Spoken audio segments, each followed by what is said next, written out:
Please like this video. It will really help this story reach as many people as possible. Thank you so much for your support. I came home to an empty house and a blinking message on my phone. Running late. Don't wait up. It was the third late night in a row. I set 2 plates anyway. Habit. I seared chicken, roasted broccoli, poured sparkling water, and let the TV murmur in the background. 10 came and went. At 11, I wrapped her plate. At 1, the front door finally clicked. She breezed in with nightclub hair and that clean, expensive men's cologne that never lives in our house.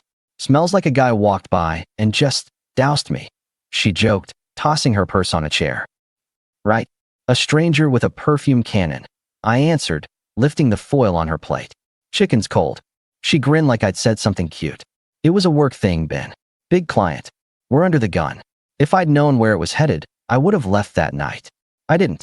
Not because I'm naive, because I give one chance to honesty. 1. The next evening I got home first again. I changed the light bulb over the sink, stacked the mail, and tidied her shoes by the door because I like order. At 7:20 she was still at the office. I heard her key in the lock at 8. She beelined to the bedroom, phone pressed to her ear. The door clicked shut. That was new. I leaned in the hall to grab the laundry basket and caught the words through the door. No, he's home. I'll text you later. She came out with her work smile, the one that sells things. Rough client, she said, straightening the frame on the hallway photo like nothing happened. Then we'll keep it simple, I told her. New rule. If you're late, I eat. If you get calls at home, speaker, or outside. If there's a work event and you say 10, I pick you up at 10. Her eyes narrowed, polite. You're setting rules now? I'm setting boundaries, I corrected. So I don't cook for a ghost. She laughed once. You're being dramatic. Or just efficient. The neighbor, Liam, an older guy who walks his dog at weird hours, passed the open door and waved. Evening, folks. I nodded. Hey, Liam. I kept my eyes on her. That was deliberate. Witnesses matter when the narrative starts getting creative. Fine, she said, grabbing a glass from the cabinet. We'll do it your way. We sat. She pecked at dinner, phone face up next to her fork like a third-place setting. I'll grab you Friday at 10, I reminded her. We'll see. There might be a post-event. I can't control that. You can control your promises. She looked past me. You're making this heavier than it is. The only thing heavy here is your schedule, I said, clearing plates. She drifted into the bedroom again, door closing with that careful click. I heard her voice drop low. The phrase later tonight floated out like a radio on the next block. I started scrubbing the pan harder than necessary. She came back, ponytail up, the smile reinstalled. You okay? She tried. Perfect, I said. Calendar's on the fridge. My rules are written there in case memory goes fuzzy. Her eyebrow rose. You wrote them? Clarity saves arguments. She poured wine, took one sip, set it down. Her phone lit up. I have to take this. Outside. I gestured. She paused. Really? That's what we agreed. She went out to the porch. I rinsed 2 glasses and told myself I wasn't the jealous type. I'm not. I'm the respect type. Friday I left work early, picked up dry cleaning, and swung by her agency with a coffee and a sandwich because I'm not here to sabotage. I'm here to be an adult. The lobby buzzed with people in nice shoes. A guy in a tailored shirt, Tyler, from what I overheard at a barbecue once, came out laughing with 2 assistants. He clocked the bag in my hand. Hero delivery, he said, breezy. Just a sandwich, I answered flat. For my wife. Right, he smiled. Savannah's upstairs. Big day. Savannah came down with a stack of folders. She spotted me and made a face meant for friends, not spouses. You didn't have to do that. I wanted to, I replied, handing her the bag.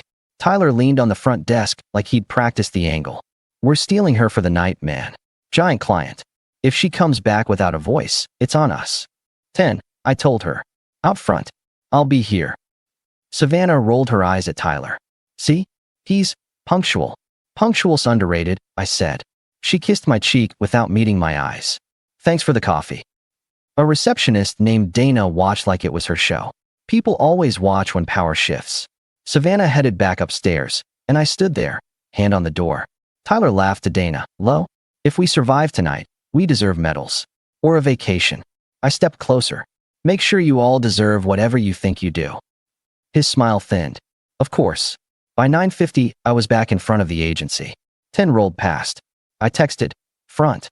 She replied, running behind. Don't wait up. I wrote, we agreed. Then I put the phone down and waited 10 more minutes, because I give a grace period. 10 turned into 11. I left. My boundary wasn't a suggestion. At midnight, the door at home was still quiet. At 1, same story. When she finally came in, she was laughing at something on her phone and smelling like a men's counter at a department store. You missed 10 by 3 hours, I said. She tapped her screen. Then, the timeline exploded. Nobody could leave. Also, someone must have walked by with, I don't know, cologne. It happens. That's not how smell works. She shrugged, going toward the shower. You're taking this personally. I'm taking it literally. She called from the bathroom, voice bouncing off tile. You're welcome to come to the next one. It's just they're long. Good, I answered. Because next time, I'm driving you. I'm waiting, and we're leaving together, on time. Or you aren't going. Water hammered. You can't tell me. I can tell you what I'll participate in. That's the beauty of boundaries. She came out wrapped in a towel, hair up. I'm wiped. Can we not do this? We're not doing anything. We're adjusting.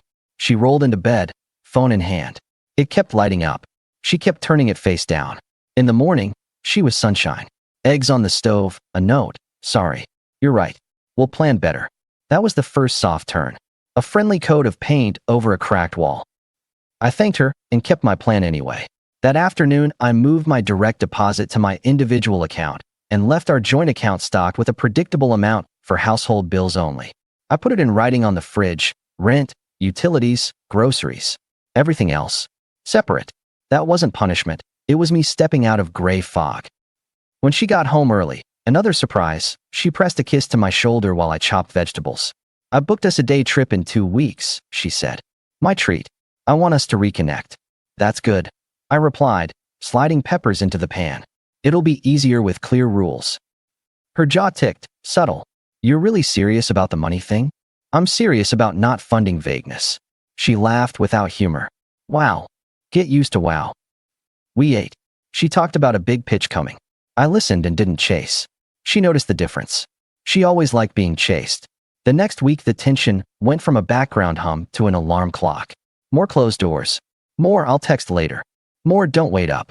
Less eye contact at home. More performative sweetness in public.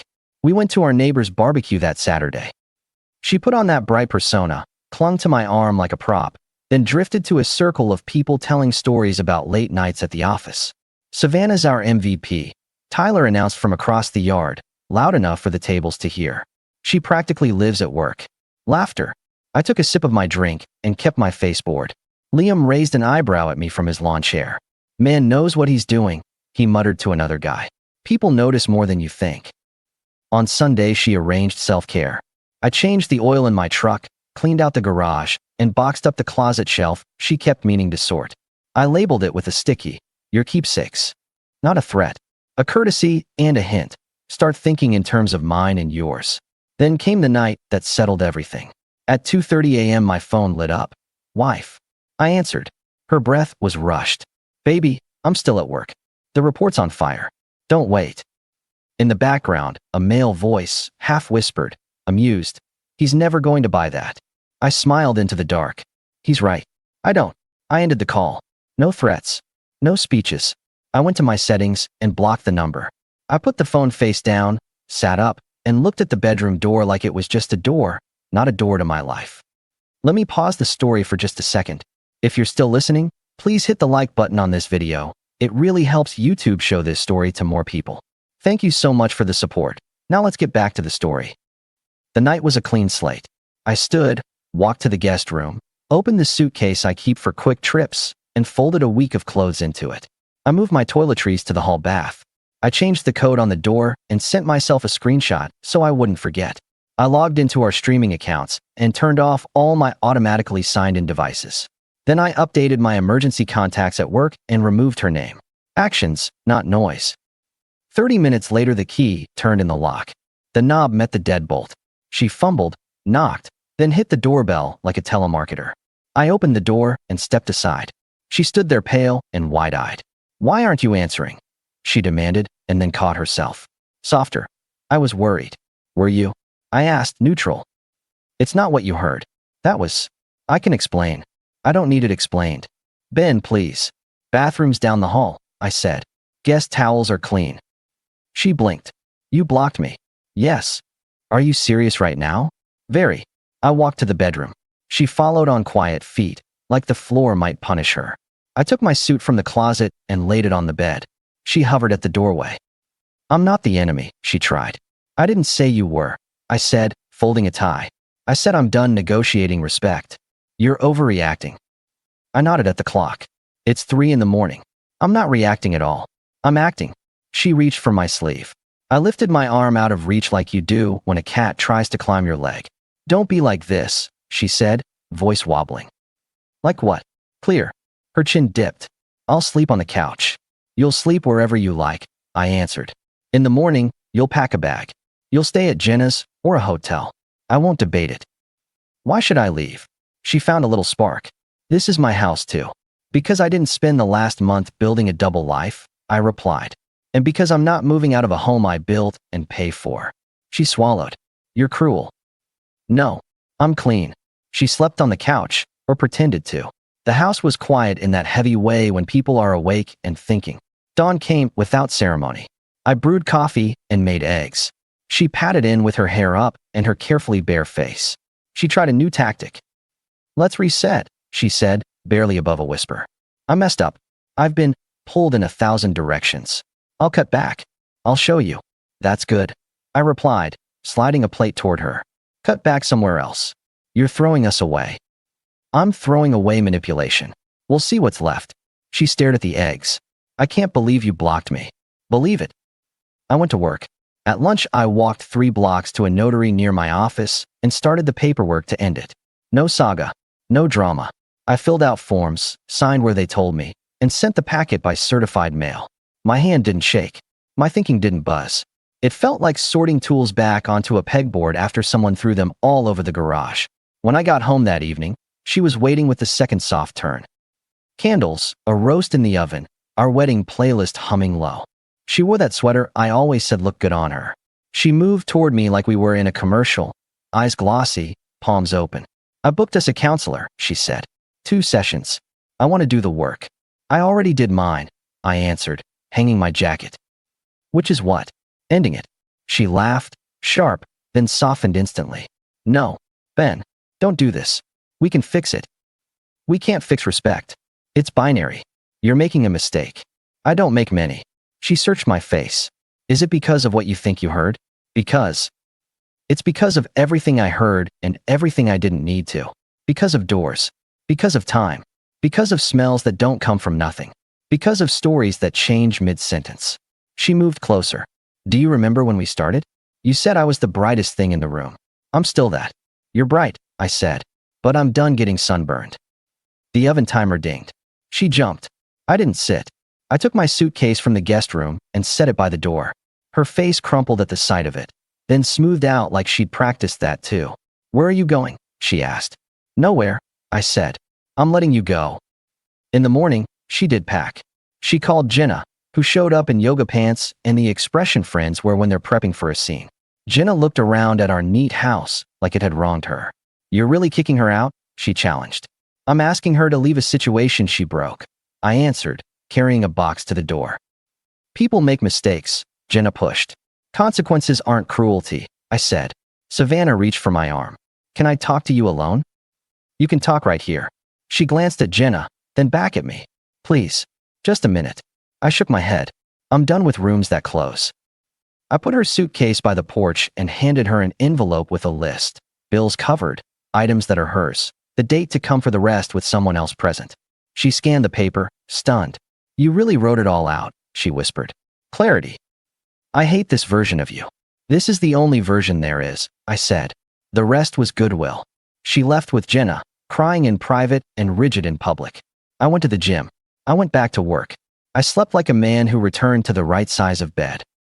2 days later, I walked into my friend Marcus's shop.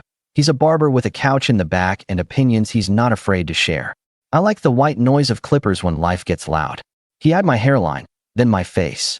You look lighter, he said, draping the cape. House is quieter, I replied. Halfway through the cut, the bell over the door rang. Savannah walked in holding a bakery box. Marcus shot me a look in the mirror. She smiled for the room. Brought pastries. Peace offering. Marcus stepped back. This isn't my fight, but my chairs are neutral. Keep it calm. She set the box on the counter. I'm sorry for everything. I was spread thin and stupid and unkind. I want to fix this. You brought muffins to a boundary, I said. Wrong currency. We've had years together. And I'm not throwing those years in the trash, I said. I'm setting them on a shelf where they belong and walking forward. Marcus lifted a brow behind me. That's a line, he murmured, approving. She raised her chin.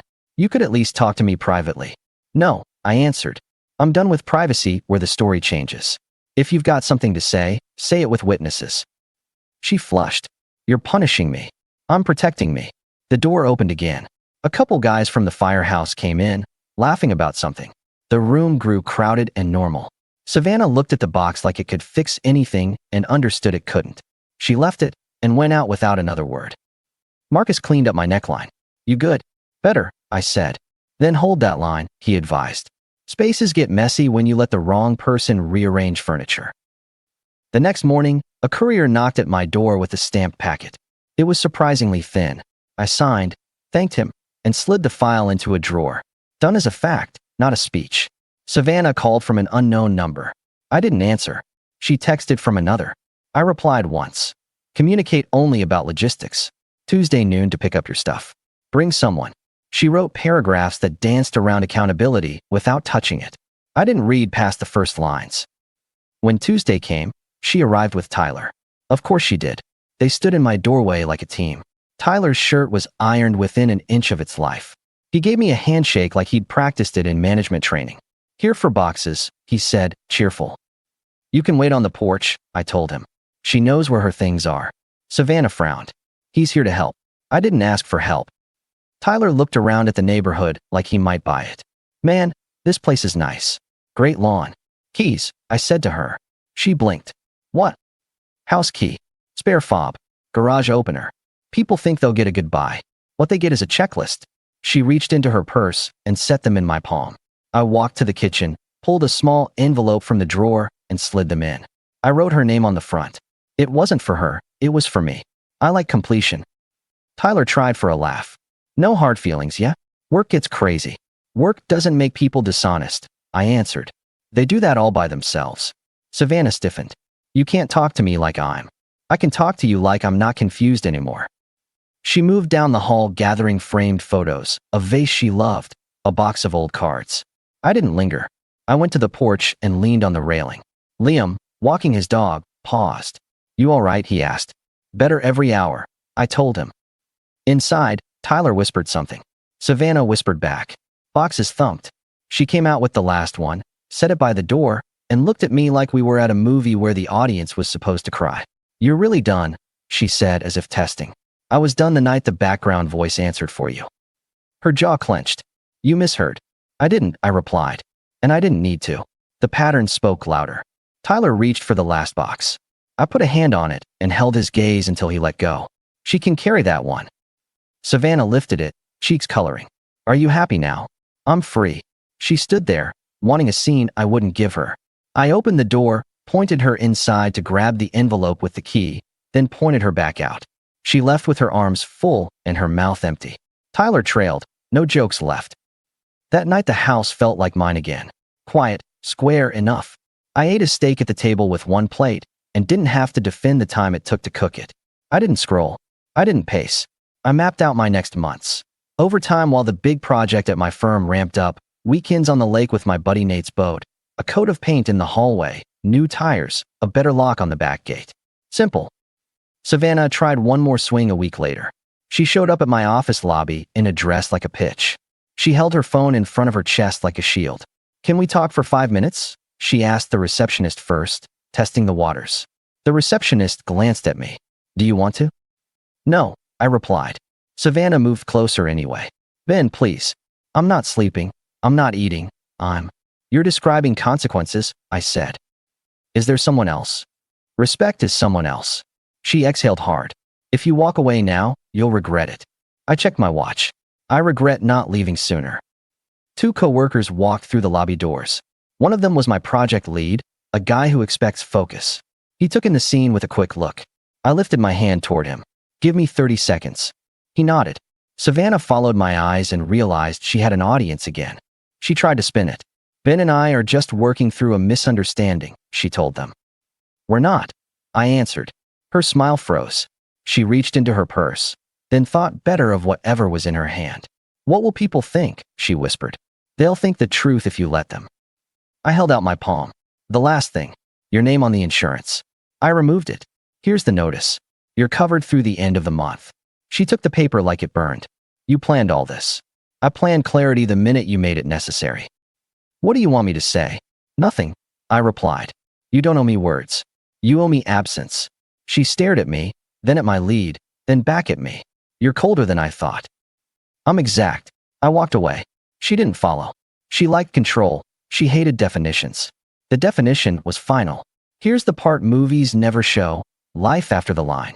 My days got obvious again. Coffee at 6, gym at 7, work till 6, salmon and rice, a book, sleep. The promotion came faster because I wasn't stuck in a fight with the thermostat of my own house. I changed the living room rug because I never liked the old one. I bought a used SUV because I needed space for the projects I put off when I was too busy trying to be understanding. The garage turned into a clean, efficient grid with all my tools exactly where my hands expect them. 2 months in, I met Claire at the hardware store. She asked me about drill bits and actually listened to the answer. We got tacos from a truck near the park, and not once did she put her phone face down on the table like it was a second date. We didn't rush. I didn't perform. I showed up as I am. She seemed to like that man. I hear things secondhand. Jenna told someone who told Liam that Savannah moved into a studio on the other side of town. That the agency let go of half the team after the big client cut their budget. That she switched jobs twice. That the circles she used to hold court and got smaller. None of it made me light candles. It just made sense. You live by optics. You drown when the lens turns. The last message I received from Savannah was a simple line from a new number. I still think we could have made it. I stared at it and put the phone down. Then I wrote one sentence and hit send. We could have, if respect had been invited. And that was that. I didn't block the number. I didn't need to. Silence did the rest. People ask how you know when to end it. Here's my answer. The one I give Marcus when he passes me the mirror after a cut, and we both pretend I've aged well. You know when you stop arguing with proof. The proof isn't always a smoking gun. Sometimes it's a month of locked doors, a joke that's too smooth, a smell that doesn't belong, a whisper in the background at 2:30 a.m. That whisper was my gift. It saved me from debating feelings with a woman who had already made a different set of promises somewhere else. My final words to her, in our house, with the suitcase by the door, were simple because I don't write speeches. I picked up the bag, set it down, looked at her, and said, why would I leave my home? I didn't spend my nights writing stories for strangers. You did. So you go. She left. I stayed. I built. Now I'm busy. That's what a good life is. Full calendar, quiet house, honest company. The version of me that tolerated smoke alarms going off while someone smiled and told me it was just toast burning, he's retired. The man who reads the room and names the smell, he's in charge. That's the whole story. Not tragic. Not romantic. Just a door closing at the time it should have closed, with me on the right side, and the rest of my life finally fitting again. Our story has come to an end. If you've made it this far, how about subscribing to our channel? It helps us immensely. I've selected 2 other videos for you that I'm sure you'll enjoy. Feel free to click on them. I'll be waiting for you in the next story. See you soon.